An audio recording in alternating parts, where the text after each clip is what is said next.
11 years ago, I, 28 female, gave birth to my daughter Alyssa. My mom and I have always had a problematic relationship, and not long after I gave birth, she kicked me out and I went to live with my aunt while she raised Alyssa.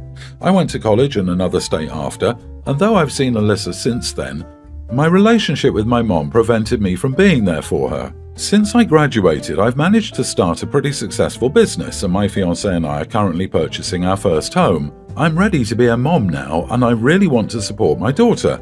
I had initially contacted my mother and told her that I was prepared for Alyssa to come to live with me, but she said no. Because of this, I've decided to file for full custody of her. I'm pretty well established financially. My mother has had some trouble managing her money since Alyssa was born, so my lawyer is pretty confident that I'll at least get primary custody. When I told my mother about it, she was distraught and told me I was a complete idiot for trying to take away her kid and that I had never wanted to be around Alyssa before. This is just not true. I've visited over the years and tried to send my mother support, but she's never wanted me there. I told her that this wouldn't be happening if she hadn't tried to keep Alyssa away from me all these years. I've talked to my aunt and my older sister about this, and they both think that I should let my mother keep Alyssa. I genuinely believe she'll be better off with me. Am I the idiot? You are the idiot. This is an 11-year-old kid who's grown up without you and was raised by her parent, your mother. Coming to visit now and again over the years doesn't make you a parent. Your mom is the one who's done all the hard stuff over the years to take care of her, and now you want to rip her child away from her. Giving birth doesn't make someone a mother. It's the long-term commitment of taking care and raising a child that does that. Your mom is this kid's mother, and you're just some lady.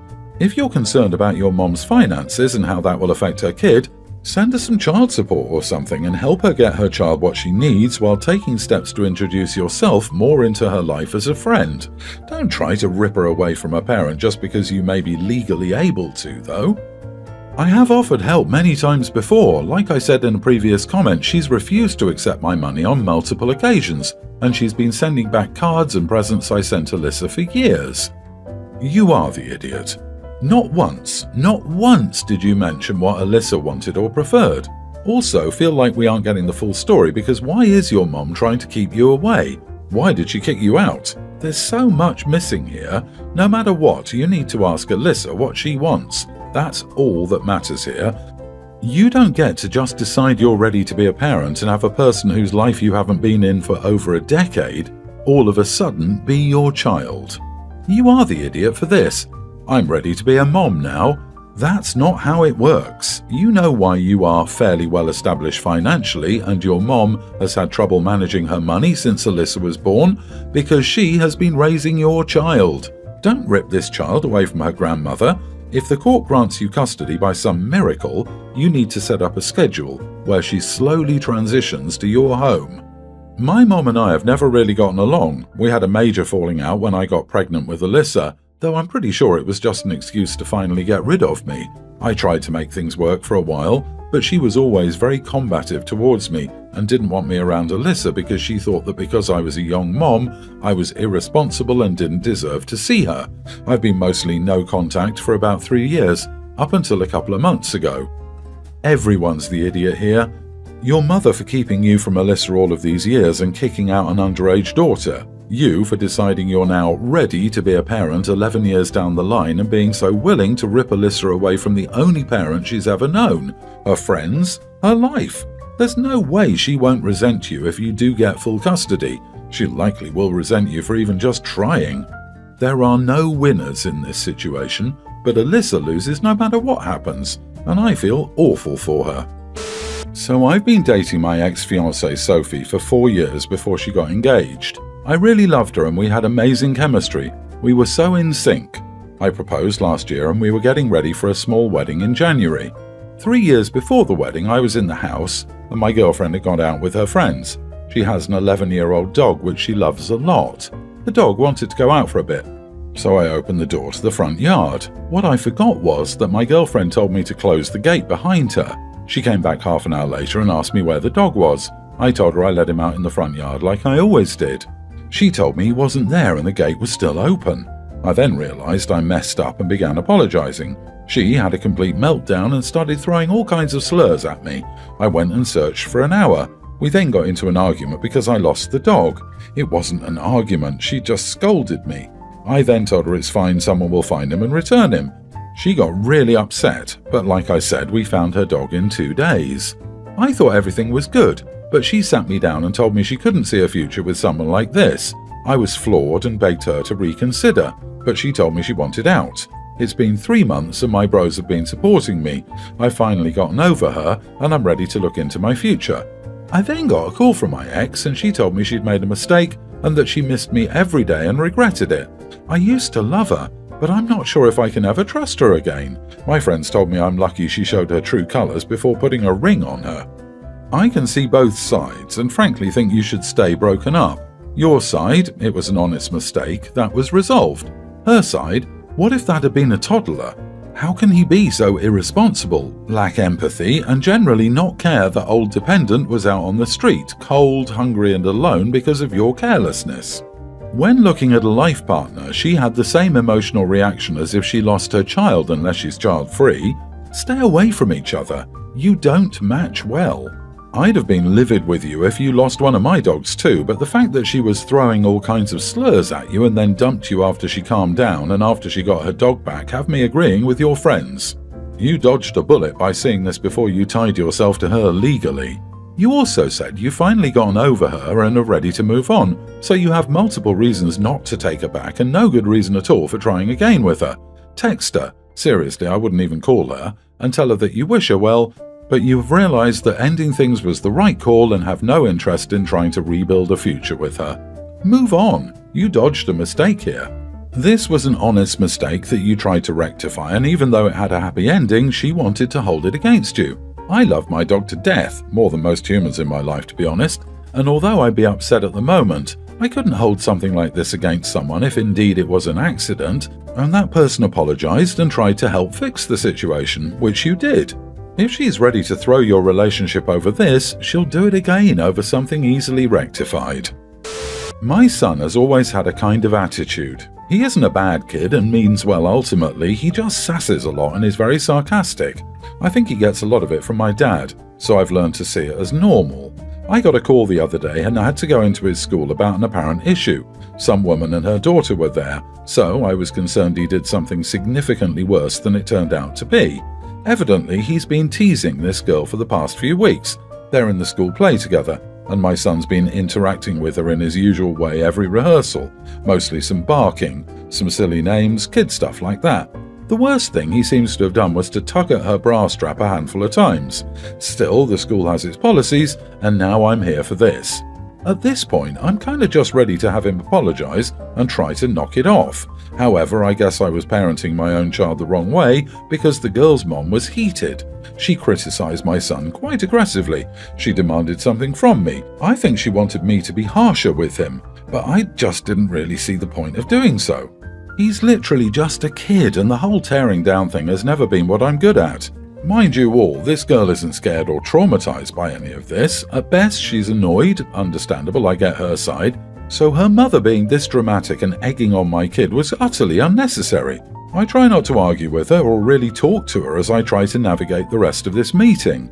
I tell my son he doesn't need to listen to anything this crazy lady is spewing on the ride home. I tell him he shouldn't feel bad and to avoid that girl from now on. I know what he did was immature, but at that moment I was trying to help him feel like he wasn't evil or anything like that. When I told what happened to my son's mother, she sided with the girl's mother in some way, saying I should have been sterner with our kid. If she wanted that, she should have been there though. I guess I just have a slower approach to parenting. Is there something else I could really have done? You are the idiot. That wasn't simple teasing. Pull of the girl's bra can be viewed as harassment or worse, assault. If you can't even get that into your head, it's just a matter of time he'll get into trouble with the law for something worse. You're giving him free rein to do whatever the heck he wants and likes, even though it's wrong, just from the way that you're justifying his behaviour. You had better start teaching him how to behave decently soon. Good luck to both of you idiots in the future. You're teaching your son it's no big deal to harass women. He's a big boy, not a toddler. He knows what underwear is, and you're encouraging him to think boys will be boys, instead of keeping his grabby hands to himself. What you should have done is told him you're ashamed of him and of yourself that you raised him this way. So he actually thinks it's a big deal and doesn't do it again. You are the idiot. You are the idiot. I still remember boys doing that to me in school. It's humiliating and so wrong. If my son were ever to do anything like that, I would be first in line to discipline him. And of course, he never would, because I am raising him to be a good person. Oh, so this is the mindset all of my bullies' parents had. This explains a lot. You are so wrong. Your son is learning what he can get away with, and you're acting like it's absurd that a parent actually cares about their child's well-being. You should learn from that girl's mom. I, 19 male, came out as trans a few years ago. Until then, my mom never wanted a second kid. But after that, started really wanting one. Several months ago, my mom, 50, decided to foster Anna, little girl. I don't know much of the details. I think it was a friend of friends, somebody had a kid they can't keep situation. My mom was very excited. I think she wants to adopt Anna. She spoke to me about it, and in my opinion, I was pretty neutral. I told my mom basically, you can do what you want, but don't expect me to act like a big brother. I'll be nice when I see her, but I'm not going to give her the sibling experience. I don't want a little sister because I'm trying to move on with my life and don't think I can see her as anything but my mom's second try at having a girl. My mom fostered Anna. They're both happy and doing great, I think. I've met Anna twice already and she's chill. I think she thinks I'm like an uncle or something. However, I can't stop thinking about all the things my mom said to me about womanhood and being a woman and how much she wishes I was one when I'm around Anna a lot. As someone who's trying to live my own life and escape that, it hurts. My semester is over and I'm back home for a couple of weeks before I go away for a job. Yesterday, my mum cornered me and said that I needed to be acting closer to Anna and that she's my sister and I have to love her and stuff, and having an older sibling is important. I told her no, that I made boundaries when we talked about this in January and I was just fine without an older sibling. My mom says I'm an idiot for refusing to acknowledge Anna as my family and not loving her. I don't think I'm the idiot because I'm not hurting Anna. I believe people choose their family. It's not just blood. But my mom chose Anna, so maybe I do have to choose her too. Am I the idiot then? Edit. My mom still doesn't believe I'm trans, won't call me her son or anything, and always makes snide comments about me mutilating my body or having kids one day. She even tried to force me to freeze my eggs. I'm not being nasty to Anna. There's just a difference between how you act with family and how you act with non-family, right? I drive this kid to playdates and I got her a small birthday gift and I'm friendly. Not the idiot. It sounds like you're probably spot on about the motivation behind adopting and you don't sound like you've been a jerk to Anna. I'm sorry that your mom doesn't seem to want to accept you for who you are. I hope your future is full of people who will. As for Anna, I wouldn't entirely shut her out. She may never feel like a sibling to you, but that doesn't mean you can't be friendly long term either. Everyone's the idiot here. I'm trans. I also work with youth in the foster care system. I understand what you're saying and what you mean, but what you're actually saying is factually wrong and damaging. If your mom were to give birth to a child right now and you were to say, "That's not my sister," then I guess that's just the kind of person you are. But it's even more damaging to make those statements about fostered and adopted children as if adoption into a family is not real. It is. I disagree. The mother should never have gotten another kid while struggling with accepting the one she had already. How does that not automatically alienate the first one? It's no different than her having a baby. Selfish. The foster kid is innocent, but the mother is an idiot. Honestly, even if you wanted the full sibling experience, the age difference is too big to overcome. Sibling dynamics are a unique type of relationship and only occur if the siblings are relatively close in age, with the approximate cutoff being around 7 years. Not the idiot, you're treating the child kindly. That's all anyone can ask. The two of you may eventually grow close, or not. Love can't be forced. I, 29, think this is obvious to me, but my family says I'm being an idiot, so I don't know. My ex-boyfriend cheated on me with my stepsister, 29, and I still haven't got rid of the pain and hatred. I'm still taking therapy, and now I can't date, or else I'm afraid they'll cheat on me. I found out on the day of my pregnancy. My ex told me that he's leaving me for my stepsister and that she's also pregnant, so I gave birth with no one to help me. My stepsister got engaged to my ex, and they're planning a wedding. They invited me as nothing happened and everything was fine. She even called to discuss what I was wearing to the wedding. I told her I'm not going. She threw a tantrum and went to her mom. Her mom called and said I was being petty and not keeping the peace by not letting go of the past. I still refused, and now my entire stepfamily is calling me an idiot and all kinds of stuff. My stepsister came to my house and said I was just a bitter old witch and no one would date a jealous person like me. I immediately cut contact after that, but my friends say I should visit or congratulate them. I don't know if I am being petty though. I know I'm not the idiot for not going, but should I congratulate them? Am I the idiot? Not the idiot. Your ex is marrying your stepsister.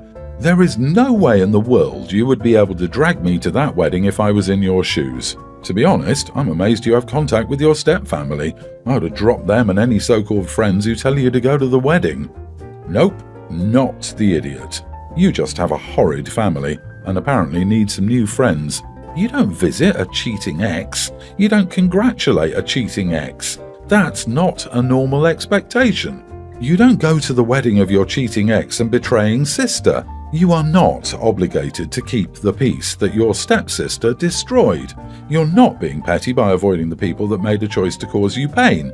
It is not petty to cut out the people that betray you and make it evident that your feelings and well-being do not matter. You are not a prop in the lives of others. Not the idiot. Listen closely. Screw them. Your ex, your stepsister, your stepmom, the whole family. Don't congratulate them on the wedding because they're only pushing it to feel less guilty about the messed up crap they did. Take yourself and your baby, if they are in the picture, and live your best life without their toxicity. I agree, you need some better friends, honey. Your ex cheated on you with your stepsister, you were both pregnant, and now he's marrying her. Do your friends think she should have congratulated you on being pregnant? After all, she needs to keep the peace. Your ex, your stepmom, your stepsister, and any friends that think you should visit or congratulate them can all go straight to Lucifer's house. What is wrong with people? Block and ignore.